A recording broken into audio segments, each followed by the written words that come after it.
শুভ সকাল বন্ধুরা। তো আমি চলে এসেছি শিখা রান্নাঘরে। আজকে রবিবার, বুঝতেই পারছেন মাংস খাওয়ার দিন। আজকে মটন ফ্রাই করব। তো দেখতে থাকুন। মটনটাকে বাজার থেকে কিনে নিয়ে চলে এসছে। আর তেজপাতা নিয়েছি, জিরের ফোড়ন দেব, এলাচ দেব, শুকনো লঙ্কা দেব, পেঁয়াজ দেব, শুকনো লঙ্কা বাটা দেব, রসুন বাটা দেব, আদা বাটা দেব, আর জিরে ধনে গুঁড়ো করা আছে, ওটা পরে দেব নামানোর আগে। গরম হয়ে গেছে। এবারে আমি এই যে শুকনো লঙ্কা, তেজপাতা, এলাচ আর জিরের ফোড়ন দিয়ে দিলাম। পেঁয়াজগুলোও দিয়ে দিলাম।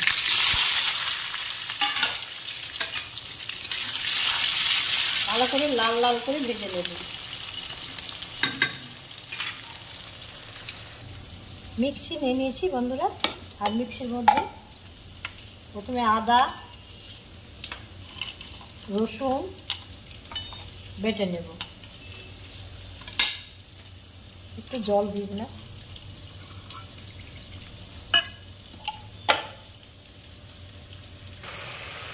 এবারে লবণ হলুদ দিয়ে দিলাম। লবণ দিয়ে দিলাম আন্দাজ মতো, হলুদ দিয়ে দিলাম আন্দাজ মতো। এবারে ভালো করে লাল করে ভেজে নেব। হয়ে গেছে বন্ধুরা। এই দেখুন, একটু বেশি করে লাল করে ভাজলাম। এবারে মটনটা দিয়ে দিলাম।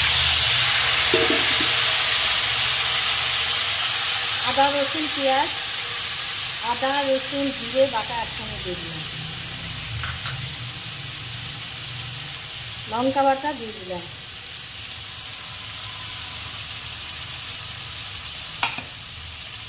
এবারে ভালো করে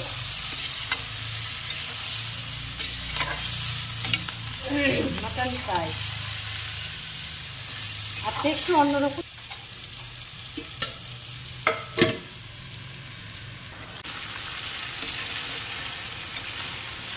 সিদ্ধ হলো কিনা দেখে নিই বন্ধুরা।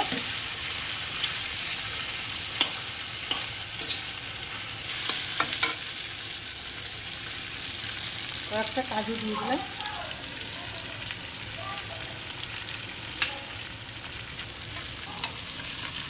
মটন ফ্রাইটা হয়ে গেছে। এবারে আমি ঢেলে নেব মটন ফ্রাই। এবারে আমি ঢেলে নিলাম। তো মটন ফ্রাইটা ঢেলে নিয়েছি বন্ধুরা। আর এবার আমি টেস্ট করে দেবো এক পিস খেয়ে। এই যে এক পিস নিলাম। দারুণ দারুণ, চেটে মুছে খাবেন, এত সুন্দর হয়েছে। গরম